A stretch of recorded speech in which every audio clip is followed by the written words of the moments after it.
आज हम लोग देखने वाले हैं भूगोल का 9 क्लास का भूगोल का पहला चैप्टर। क्या है नाम उसका? भारत की आकार एवं आकृति। क्या भारत की आकार एवं आकृति। अब भारत की सबसे पहले चैप्टर में बोला है भारत की आकार। क्या बोला है? भारत की आकार। तो जब भारत की आकार बोला है ये, तो सबसे पहले हम भारत का आकार देखेंगे। चैप्टर का ऊपरी हेडिंग जो होता है वही थोड़ा वही सारांश बता देता है। तो देखिए, सबसे पहले देखते हैं हम भारत का आकार। भारत का आकार चतुर्भुजाकार हुआ। कैसा है? भारत का आकार चतुर्भुजाकार है। क्यों? देख सकते हैं आप लोग। हम लोग उस भारत के जम्मू कश्मीर से गुजरात से फिर नीचे केरल के नीचे राज्य जो है उससे, और वहाँ से अरुणाचल प्रदेश, फिर कश्मीर से अरुणाचल प्रदेश। तो देखिए चतुर्भुजकार हो जा रहा है। अब देखिए भारत के आकार में इसका क्षेत्रफल भी आता है। तो भारत का जो क्षेत्रफल है वो है 3200 किलोमीटर।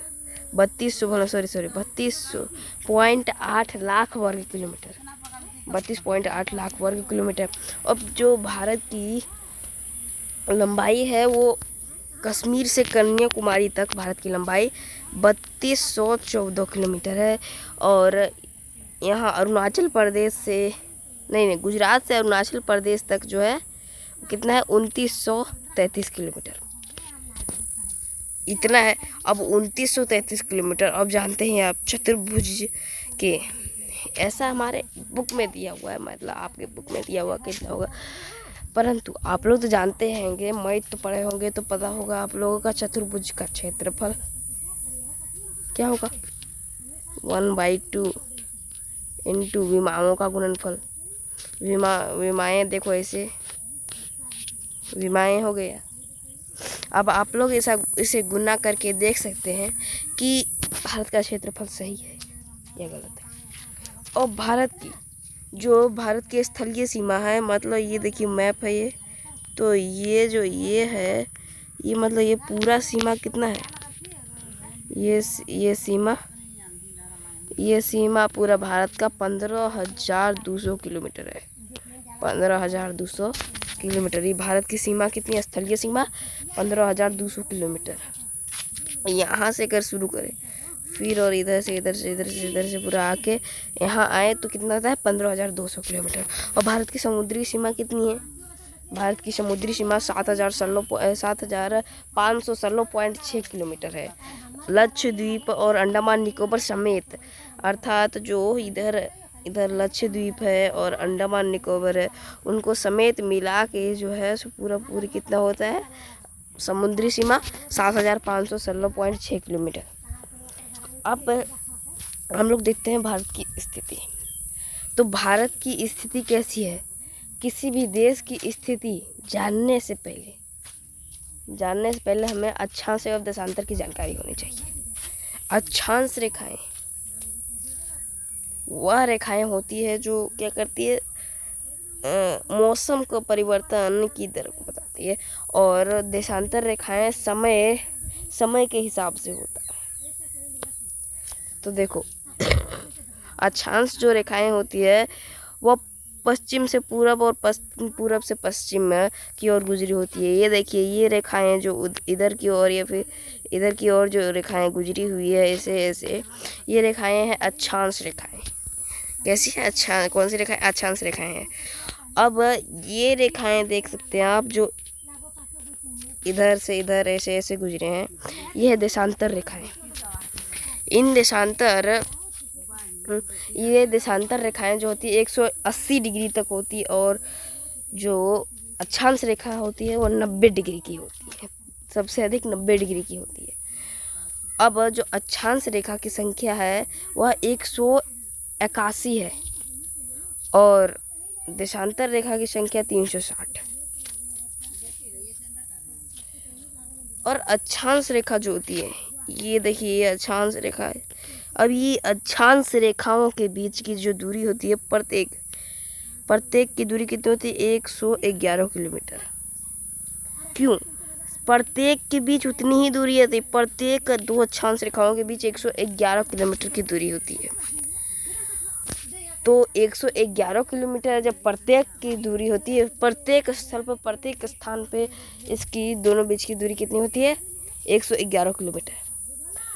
अब चूंकि ये सब जगह समानांतर रूप से गुजरती है, इसलिए ये रेखाएं अक्षांश रेखाएं समांतर होती है।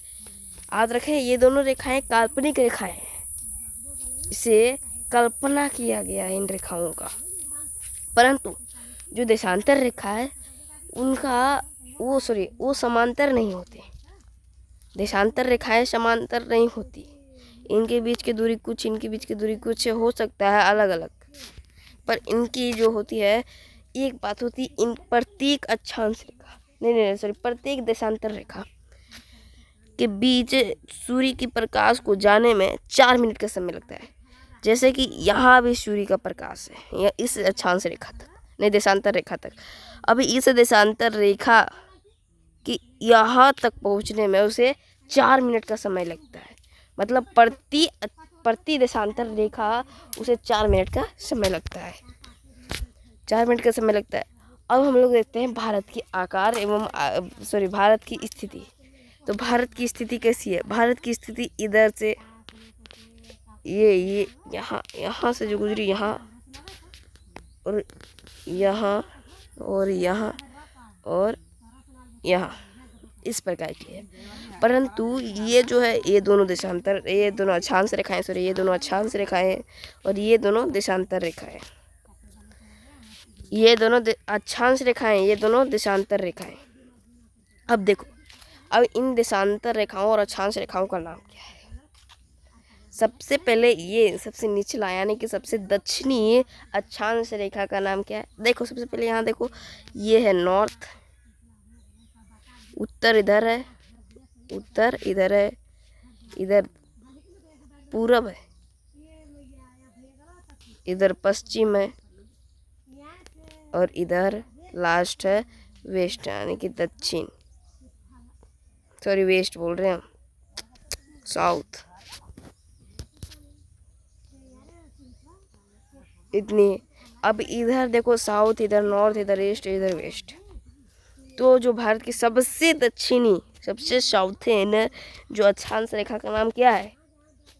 इसका नाम है 8 डिग्री 4 मिनट। यहाँ डिग्री और मिनट में नाम रखा जाता है, तो इसका नाम क्या है? 8 डिग्री 4 मिनट। अब 8 डिग्री 4 मिनट से यहाँ तक इस अक्षांश रेखा का नाम क्या है? इसके बीच भी अक्षांश रेखाएं गुजरी, पर ये अंतिम रेखा है। वह मतलब भारत की सबसे उत्तरी रेखा है, उत्तरी अक्षांश रेखा। अब सबसे उत्तरी अक्षांश रेखा का नाम क्या है? इसका नाम है 37 डिग्री 6 मिनट। क्या है? 37 डिग्री 6 मिनट, 37 डिग्री 6 मिनट।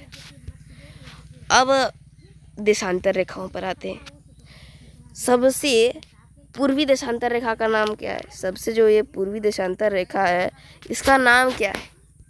तो जो सबसे पूर्वी देशांतर रेखा है इसका नाम है 97 डिग्री 25 मिनट। इसका नाम है 97 डिग्री 25 मिनट, 97 डिग्री 25 मिनट। अब सबसे पश्चिमी का नाम क्या है? सबसे जो पश्चिमी देशांतर है उसका नाम क्या है? तो सबसे पश्चिमी देशांतर का नाम जो है वो है 68 डिग्री 7 मिनट। अब इन चारों के बीच क्या है? भारत। इन चारों के बीच है भारत। अब देखो ये दोनों देशांतर रेखाएं और ये दोनों अक्षांश रेखाएं के बीच कितनी डिग्री हो रही है?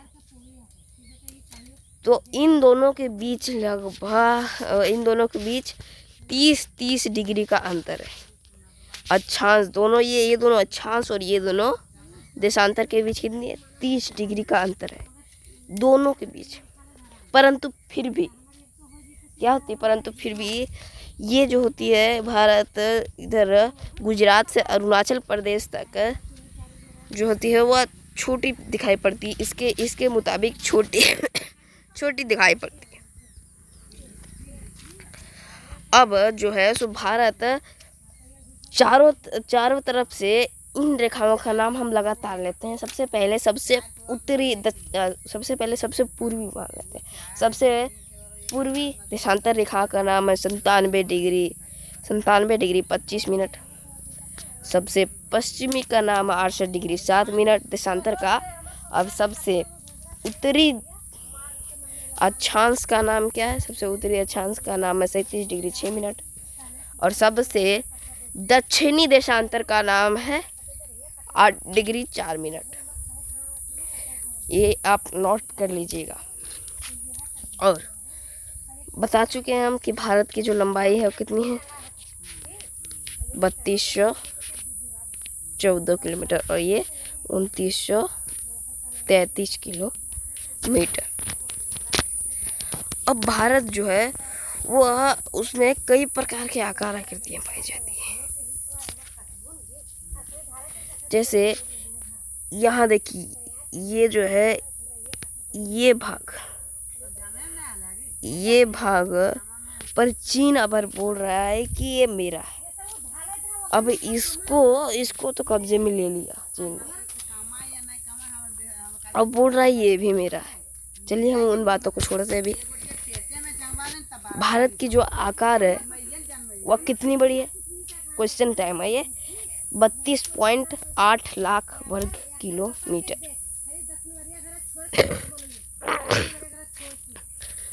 भारत से कई प्रकार के नदियां भी गुजरती है। भारत से कई प्रकार के नदियां भी गुजरती है। जैसे देखिए आप इधर,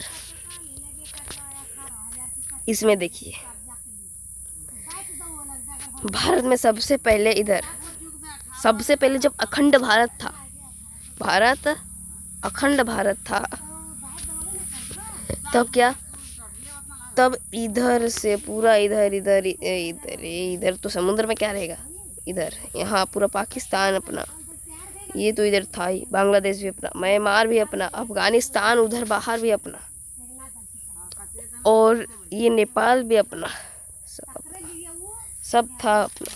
पर अखंड भारत होने के बाद धीरे धीरे यहाँ बंटवारा होते भारत एक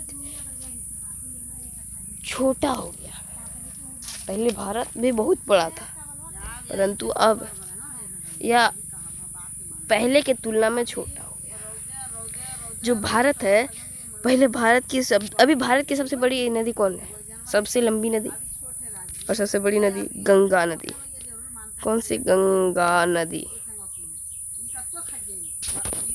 सबसे बड़ी नदी कौन सी? गंगा नदी।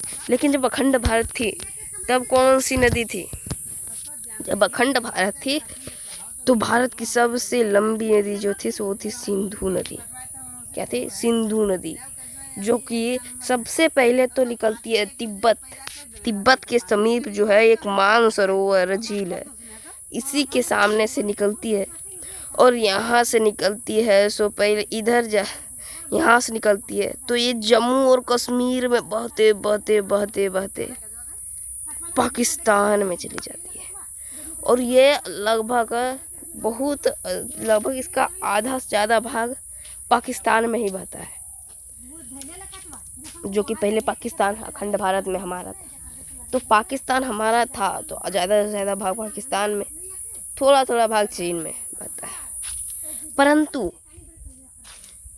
उस समय ये वाला भाग भी अपना ही था। 1962 में चीन ने आके प्रधानमंत्री जवाहरलाल नेहरू से कहा, चीनी हिंदू भाई, चीनी और भारतीय भाई। उसके बाद जब वहाँ से फौज हटाई गई, इस बॉर्डर से जो फौज मतलब यहाँ था बॉर्डर पे, यहाँ से जब फौज हटाई गई, कम की गई फौज, तब अचानक चीन की पूरी पलटन आके यहाँ तक बहुत बड़ा भाग हड़प लिया। उसके बाद जवाहरलाल नेहरू को पता चल गया कि चीनी हिंदू भाई कभी नहीं हो सकता। तो उसी समय कैलाश पर्वत जो हमारा था, मानसरोवर झील भी हमारे अंदर ही आता था। सब हमारा था, सब चीनी ने ले लिया। तब क्या था, तब पूरी सिंधु नदी जो थी वो पूरी भारत में बहती था, अखंड भारत में। अभी ये तो भारत है, अखंड भारत की बात कर रहा हूँ मैं। तब क्या करते थे, पूरा सिंधु नदी पूरी भारत में बहती थी, तो वह सबसे बड़ी नदी हुआ करती थी। गंगा नदी की जो लंबाई है वो 2525 किलोमीटर है, और सिंधु नदी की लंबाई 2900 किलोमीटर। ब्रह्मपुत्र की लंबाई सिंधु नदी से कुछ ज़्यादा है। पर अभी जब अखंड भारत नहीं है, अभी भारत है, तब सबसे लंबी नदी भारत की और सबसे बड़ी नदी कौन सी है? गंगा नदी, जो कि सबसे पहले तो निकलती है गंगोत्री से निकलती है। और गंगोत्री से निकलती है तो उसका नाम, गंगोत्री से निकलने के पश्चात उसका नाम जो होता है वो भागीरथी होती है। यहाँ देखो, यहाँ से जब निकलता है यहाँ से, तो इसका नाम भागीरथी होती है। इधर ये पहाड़ी क्षेत्र में होती है। यहाँ जब ये निकलती है, यहाँ से गंगोत्री से, तो यहाँ इसका नाम भागीरथी होती है, निकलती है। तो अब निकलने के बाद इधर से एक अलकनंदा नदी यहाँ मिलती है। यहाँ मिलने के बाद वह गंगा नाम से कहलाने लगती है। जब अलकनंदा उसमें मिल जाती है, जब कहाँ मिलती है अलकनंदा, उससे अलकनंदा देवप्रयाग में मिलती है। जो गंगा नदी होती है उसमें अलकनंदा देवप्रयाग में मिलती है। और अलकनंदा में मिलने के बाद उसका नाम, अलकनंदा से मिलने के बाद भागीरथी का नाम गंगा हो जाता है। और उसके बाद वह हरिद्वार के बाद क्या, मैदानी क्षेत्रों में आती है। और मैदानी क्षेत्रों में आने के बाद वह 3 नदी यमुना और सरस्वती से आके मिलती है। परंतु अभी तो सरस्वती लुप्त हो चुकी है, केवल अब यमुना और गंगा का मिलन होता है वहाँ। तो वहाँ क्या कहलाता है? प्रयागराज। कहाँ मिलती है? प्रयागराज, जिसे इलाहाबाद कहा जाता है। अब इलाहाबाद नहीं, अब प्रयागराज, पहले इलाहाबाद। तो इसका जो गंगा नदी है वह लास्ट जाते समय यहाँ से जाती है, यहाँ जाती है, तो अंतिम में जाके क्या होती है? बांग्लादेश में घुसती है। सबसे लास्ट में घुसती है कभी हुआ, वरना वो पूरी भारत में बहती, बस थोड़ा सा बांग्लादेश में जाती है। अब बांग्लादेश में जैसे ही वह जाती है, उससे जाने के पहले एक बांध बना हुआ है। हम भूल रहे हैं उस बांध का हम। उस बांध के कारण क्या होता है? वो नदी है जो 2 भागों में विभाजित हो जाती है। एक हुगली नदी और दूसरा गंगा नदी। गंगा रहती है, बाकी एक ही और नदी उससे कट के निकलती है जो नाम हुगली नदी। अब हुगली नदी के तट पे ही कौन स्थित है? कोलकाता शहर। कोलकाता किसके तट पे स्थित है? हुगली नदी के। अब हुगली नदी के तट पे कोलकाता स्थित है। अब जो गंगा जाती है आगे, वो बांग्लादेश में आती है, तो इधर से जो ब्रह्मपुत्र आया हुआ होता है, ब्रह्मपुत्र आके इसमें मिल जाता है गंगा में। और वह समुद्र में गिरने से पहले कई सारे डेल्टाओं का निर्माण करती है, जो सुंदरवन डेल्टा कहलाता है। सुंदरवन डेल्टा जो है वो विश्व का सबसे बड़ा डेल्टा। देखो यहाँ डेल्टा बना हुआ है, यहाँ डेल्टे बने हुए। डेल्टा कैसे बनता है? डेल्टा जो है वो नदी जब आती है तो अपने साथ कई सारे सिल्ट, बालू लेके आती है। सिल्ट एवं बालू, सिल्ट मतलब उर्वरक, जो मतलब उपजाऊ मिट्टी को सिल्ट कहते हैं, जो नदी के अंदर रहती है। तो उस सिल्ट को लेके आती है और बालू को। अब देखिए ये समुद्र, ये जो बंगाल की खाड़ी है, वो बंगाल की खाड़ी में गिरती है। बंगाल की खाड़ी है, वहाँ वो जाती है। तो बंगाल की खाड़ी में जब वह समुद्र से समुद्र से मिलती है वह नदी, तो देखो वह अचानक से इसके अंदर अंदर जाती है। आपने जड़त्व, साइंस में जड़त्व के बारे में पढ़ा होगा कि जब कोई वस्तु स्थिर होता है तो उसको तब उसको जो है अचानक से बल लगाने पर, आगे की ओर गति में करने पर वो थोड़ा सा पीछे की ओर आता है।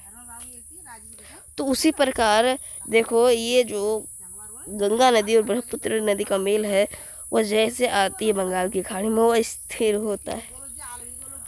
अब आती है तो दोनों के बीच टकराव होता है, टकराव होगा, एक स्थिर एक जाएगा तो टकराव, थोड़ा सा टकराव होगा। अब उतना में क्या होता है, इसमें जो मिट्टी होती है वह थोड़ा सा एक जगह जमा हो जाती है जाके। अब इसी तरह जमा होते होते होते होते एक बड़े से डेल्टा का निर्माण होता है, और वहाँ सुंदरवन डेल्टा विश्व का जो सबसे बड़ा डेल्टा है और सबसे तेजी से विकसित होता है। ये डेल्टा सबसे तेजी से बढ़ने वाला डेल्टा का नाम सुंदरवन डेल्टा है विश्व में। और सुंदरवन डेल्टा का नाम सुंदरवन इसलिए रखा गया क्योंकि वहाँ सुंदरी नाम के पादप अधिक मात्रा में उगते हैं। वहाँ सुंदरी नाम के पादप अधिक मात्रा में उगते, इसलिए उसका नाम सुंदरवन डेल्टा रखा गया। अब देख रहे हैं यहाँ बीच में घुस रहा है ब्रह्मपुत्र नदी। अब ब्रह्मपुत्र नदी क्या है, तो देखो ब्रह्मपुत्र नदी भी सेम सिंधु के पास, सेम मानसरोवर नदी के इस किनारे से वह भी आता है, पर वह इस पूर्व ओर चला जाता है, परंतु सिंधु पश्चिम की ओर चला जाता है। तो जो ये नदी है ब्रह्मपुत्र नदी, ये सिंधु की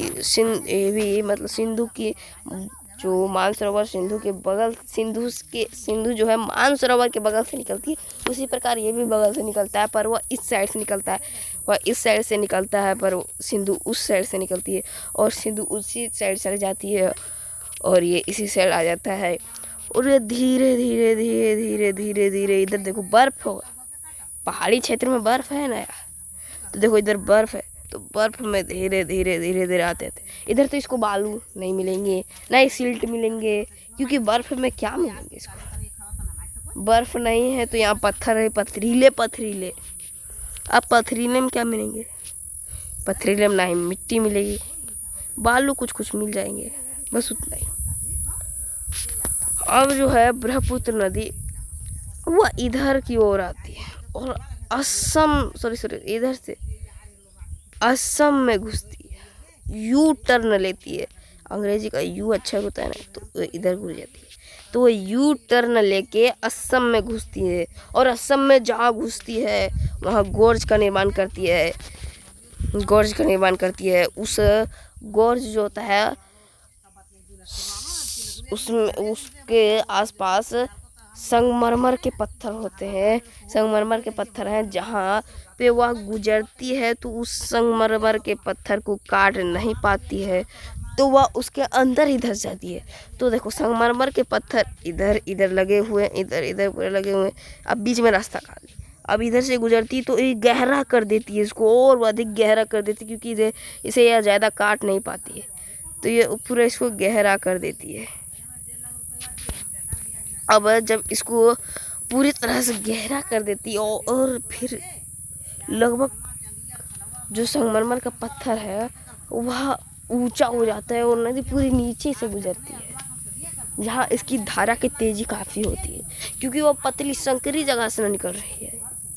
जब मोटर में जो पाइप लगा होता है उसके सिरे को जब दबाया जाता है तो काफ़ी प्रेशर से निकलता है, क्या नहीं, क्यों, क्योंकि तब उसका क्षेत्रफल कम हो जाता है जहाँ से वह जल निकलता है, तो इस प्रकार वह क्या हो जाता है, तेज हो जाती है उसकी गति, तो वहाँ भी उसकी गति काफ़ी तीव्र होती है। अब वहाँ से घुसने के बाद इसको इंडिया में मिलने लगा मिट्टी और बालू बहुत अधिक मात्रा में। अब इधर वह क्या करती है, क्योंकि भारत में उसको कहीं बहुत अधिक मिट्टी और बहुत अधिक सिल्ट मिलता है, तो जिससे उसका सतह बढ़ जाता है, नदी की सतह बढ़ जाता है। मतलब वो देखिए ये गहरा है, गहरा है, बहुत गहरा। फिर धीरे धीरे इसमें सिल्ट भरता गया, ये गहरा है इतना। अब धीरे धीरे इसमें सिल्ट भरता गया तो ये ऊपर की ओर बढ़ता जाएगा, ऊपर की ओर बढ़ता जाएगा। तो इसी प्रकार उसका भी ऊपर बढ़ता जाता है। तो बढ़ता जाता है तो उसका बढ़ने के कारण क्या होता है, इधर कभी इधर, कभी इधर, कभी इधर, कभी इधर, कभी इधर, इधर वह नदी कटते रहता है उसका सिर, ऐसे ऐसे ऐसे वह उस टर्न लेते रहता है, मतलब घूमते रहता है, घुमावदार कर घूमते रहता है। अब अंत में वो आता है और क्या होता है, गंगा में मिलता है। अब गंगा के साथ मिलते हुए वह बंगाल की खाड़ी में गिर जाता है। भारत जो है, भारत को प्रायद्वीपीय कहा जाता है, प्रायद्वीप कहा जाता है। क्यों?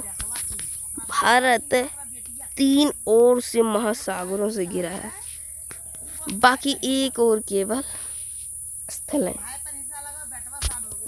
चूंकि भारत 3 और महासागरों से घिरा हुआ है, इसलिए उसका नाम प्रायद्वीप है। अब प्रायद्वीप और द्वीप किसे कहते हैं, देखते हैं।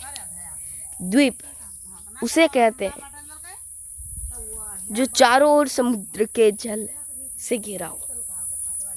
और प्रायद्वीप किसे कहते हैं, प्रायद्वीप उसे कहते हैं जो 3 ओर से महासागरों से घिरा हो और बाकी एक ओर उसका क्या हो, स्थल हो। तो उसी प्रकार भारत है, भारत क्या है, एक प्रायद्वीप है। और ये जो प्रायद्वीप भारत है, यह दुनिया की सबसे पुरानी मानी जाती है। प्रायद्वीप को दुनिया की सबसे पुरानी स्थल मानी जाती है। भारत जो है तो गोंडवाना द्वीप का एक हिस्सा था। जब भारत